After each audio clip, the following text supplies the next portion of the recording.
Buongiorno e ben ritrovati in diretta su shritalia.com, il canale di informazione che abbiamo riattivato dallo scorso ottobre. Tutti i giorni, da lunedì al venerdì, dalle 12 alle 12:15, 15 minuti di approfondimento, aggiornamento e curiosità su tutto ciò che riguarda il mondo del lavoro. Faremo una prima parte dedicata alle notizie dell'ultima ora, una seconda parte in cui esamineremo assieme le domande rivolte al nostro portale espertolavoro.com e una terza parte dedicata agli suggerimenti di lettura del nostro magazine laborability.com.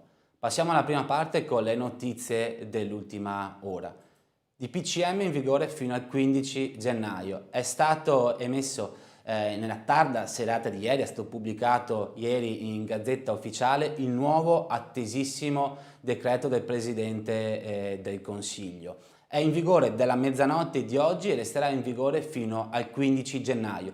Ci sono poi delle previsioni specifiche per quanto riguarda il periodo natalizio, ossia dal 21 dicembre sino al 6 gennaio. Vediamo assieme quali sono le principali novità. Limiti agli spostamenti 25 e 26 dicembre, 1 gennaio, divieto anche di spostamento tra comuni diversi. Per quanto riguarda il periodo natalizio, quindi dal 21 dicembre sino al 6 gennaio, è stato previsto il divieto di spostamento tra una regione e l'altra. Ma vediamo di dare una spiegazione a questa previsione. È auspicio del governo, ma è auspicio di tutti, che tra 2 settimane tutte le regioni siano considerate zona gialla. La disciplina generale prevede che tra una regione zona gialla ed un'altra zona gialla ci si possa liberamente muovere. Tuttavia questa nuova previsione speciale prevede che dal 21 dicembre sino al 6 gennaio siano vietati gli spostamenti tra queste regioni. Nelle giornate poi del 25 dicembre, 26 dicembre e 1 gennaio sono vietati inoltre gli spostamenti tra comuni diversi. Coprifuoco. Il 1 gennaio esteso sino alle ore 7. Viene confermato il coprifuoco dalle ore 22 sino alle ore 5 di ogni giorno, con le eccezioni che ormai conosciamo: esigenze lavorative, stato di salute o di necessità, e per il 1 gennaio il coprifuoco è esteso sino alle ore 7. Arrivi dall'estero, quarantena obbligatoria per tutti. È stato anticipato ieri in conferenza stampa un inasprimento delle misure di quarantena per chi fa ingresso in Italia, che si applicano sia agli italiani che ritornano dall'estero per ragioni di turismo, sia per gli stranieri che fanno ingresso in Italia per motivi di turismo. Sono poche le eccezioni e vengono ricordate nel DPCM. Questi soggetti dovranno aspettare un periodo di 14 giorni di quarantena obbligatoria.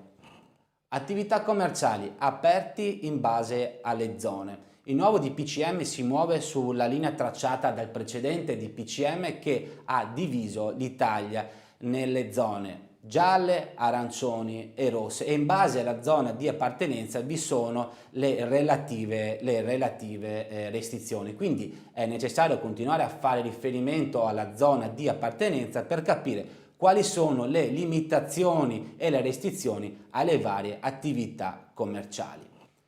Centri commerciali chiusi nei giorni festivi e prefestivi. È previsto che le attività commerciali possano restare aperti sino alle ore 21, mentre per quanto riguarda i centri commerciali, parchi commerciali e tutte le attività commerciali che sono presenti all'interno di queste grandi strutture, è prevista la chiusura nei giorni festivi e prefestivi, ad eccezione, come sempre, delle attività di farmacia, parafarmacia, edicole, tabaccherie e generi alimentari. Alberghi aperti ma niente cenoni. Gli alberghi possono restare aperti, possono garantire il servizio di ristorazione senza limiti d'orario per i propri ospiti. Tuttavia, per quanto riguarda il cenone di Capodanno, questo potrà essere servito esclusivamente con servizio in camera.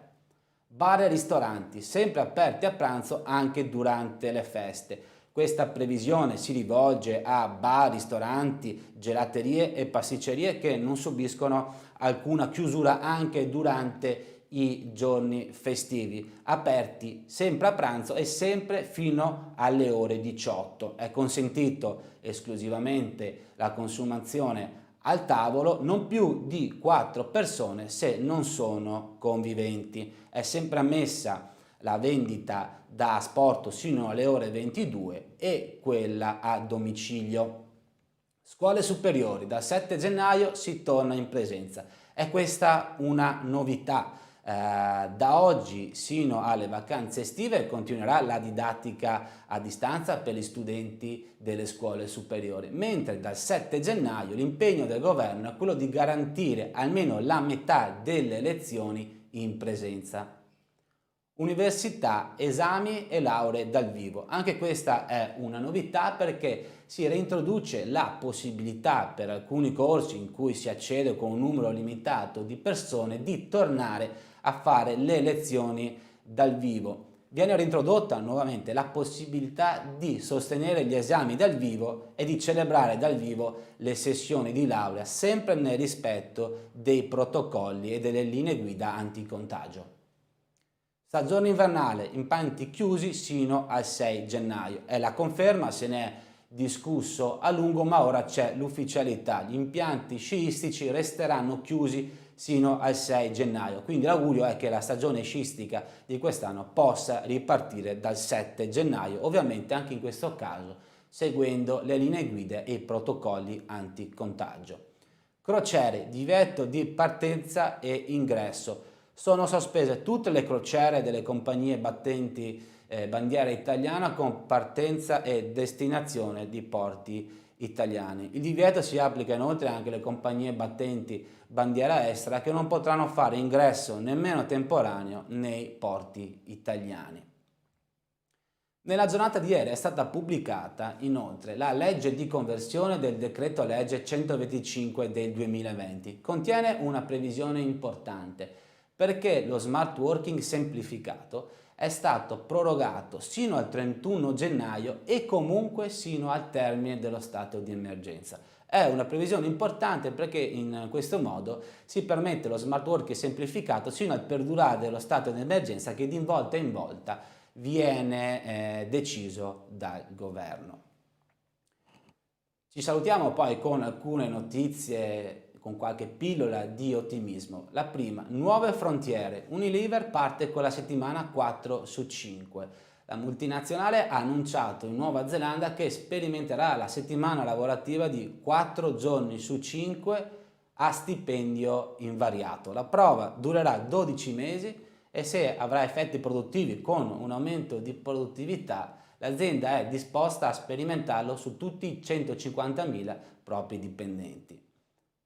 Sempre per quanto riguarda la settimana 4 su 5, dal governo spagnolo 50 milioni di euro alle aziende. Non ne parlano soltanto le multinazionali, ma anche i governi nazionali si stanno muovendo. La Finlandia, la Russia, ora anche la Spagna, che nell'approvazione della propria manovra finanziaria ha previsto di stanziare 50 milioni di euro a favore delle aziende che introdurranno la settimana lavorativa di 4 ore su 5 senza riduzione dello stipendio dei lavoratori. Vediamo assieme i webinar della prossima settimana. Incominciamo mercoledì 9 con Valentina Fabruzzo, novità 2021 per il lavoro, anticipazione e chiarimenti su casse e misure Covid. Giovedì con Gianluca Spolverato, React ITA 2021, dall'assessment al piano di lavoro, approfondimenti su prassi e istituti per fare in modo che le nostre aziende tornino ad essere il luogo in cui tornare a lavorare volentieri. Passiamo ora alla seconda parte, domande e risposte.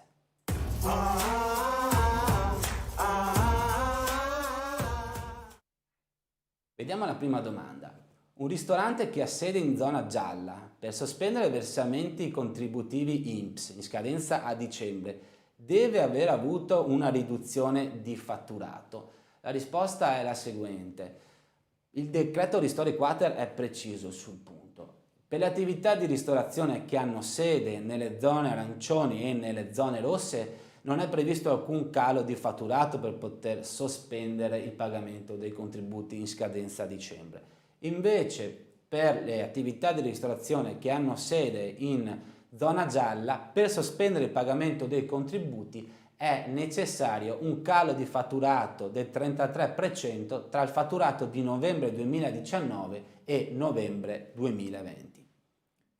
Vediamo la seconda domanda. La sospensione del versamento dei contributi di novembre e dicembre riguarda anche le quote del TFR da versare all'INPS.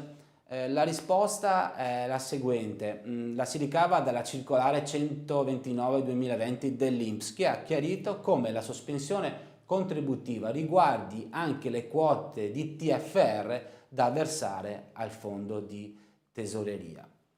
Per qualsiasi altro dubbio, domanda o curiosità, i nostri esperti vi attendono sul nostro portale espertolavoro.com. Passiamo ora alla terza parte, storie, interviste e pillole di lavoro.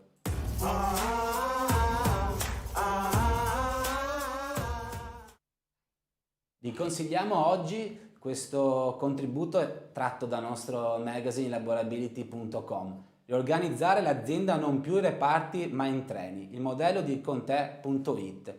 Ci siamo chiesti, ma è possibile organizzare la propria azienda non più in divisioni, in uffici, in reparti ma in treni? E la risposta è positiva e ce la dà Contè.it, società che opera nel mercato delle polizze online di auto e moto. Si parlerà di gerarchia orizzontale, leadership diffusa e tanti altri aspetti di come si possa introdurre una vera forma di agile working. Per questo articolo e per molti altri contributi vi aspettiamo su laborability.com, che viene aggiornato quotidianamente. La puntata termina qui, vi ringraziamo per la vostra attenzione e vi aspettiamo lunedì sempre in diretta con Gianluca Spolverato. Buona giornata.